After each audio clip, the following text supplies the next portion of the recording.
Congratulations, you completed the course. That's actually a really big deal. You know, most people do not complete the courses they take on Udemy or any other type of online platform. So the fact that you're here is tremendous, tremendous, and you'll actually do so much better with your investing because you have completed the course. You're so much smarter, so much more educated now, and it really is going to give you a great advantage. I've got some next steps for you now that you've completed the course, some next steps to do to kind of start putting the things you've learned into action and some advice around that. So first off, one thing is to review your investment goals, because everything starts with that. What is your goals as far as what do you want this investment to do for you once it grows over time? What are your goals? What are your dreams? Are you looking for financial independence, saving for retirement, buying a home, whatever it might be, paying for a kid's college education? Whatever your personal goals are is what matters most, and matters most, of course, to you. So review those goals and figure out where stocks might fit within those type of goals, and is it more of a longer term goal, particularly because stocks tend to be more of a longer term investment. Next, I'd recommend that you start small. Don't go out and put all my money on, ABC company and buy an individual stock. Maybe you want to start small with some small investments. Maybe you want to start with some mutual funds and things to give you some instant diversification.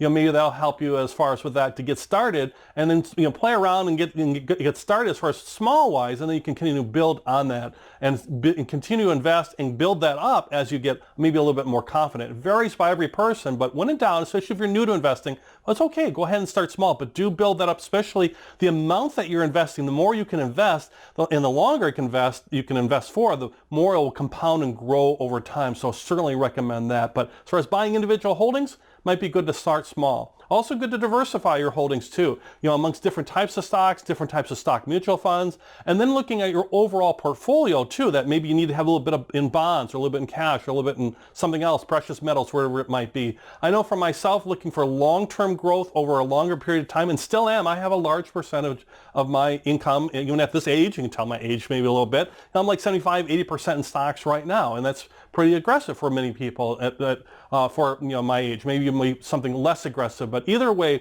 you want to diversify your holdings.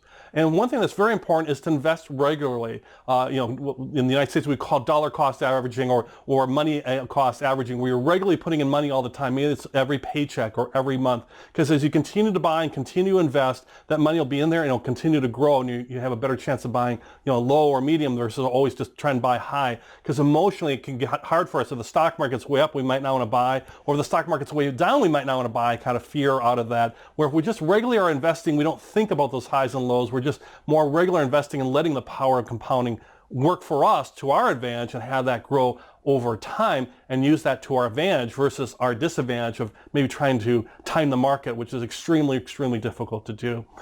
This is more, of course, around buying and holding. I would certainly say less about trading. There's a lot of trading concepts in there, but if you get into trading, understand that's a lot more work and it's something you're going to really be on top of a lot. I know for myself, I like to buy and really hold, and hopefully I make some great choices. If I don't, I'll sell it off, take a loss if I need to, but I'm looking for that long-term type of gain. And that's really what stocks are. There's even books called like Stocks for the Long Run and things like that, because it is that long-term type thing. But they can be great, great investments. I certainly have enjoyed a lot of success with it, and my hope is this course has really helped you with that. And that's the last big kind of action step to do, is to continue your education, to continue investing yourself, continue to take courses, continue learning, understand, look at anything with like kind of a good eye to it, because sometimes there's some different advice out there. Sometimes it's good, sometimes it's bad.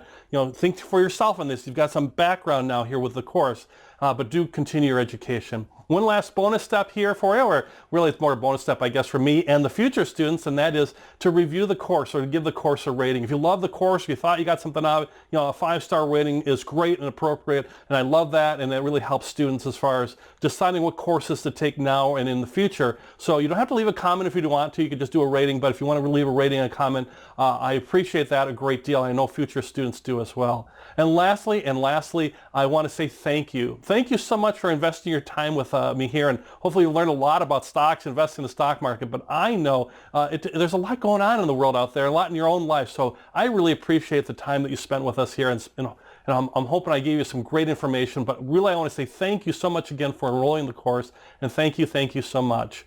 With that wraps us all up here. Best of luck to you, and best of luck in your investments, and good luck.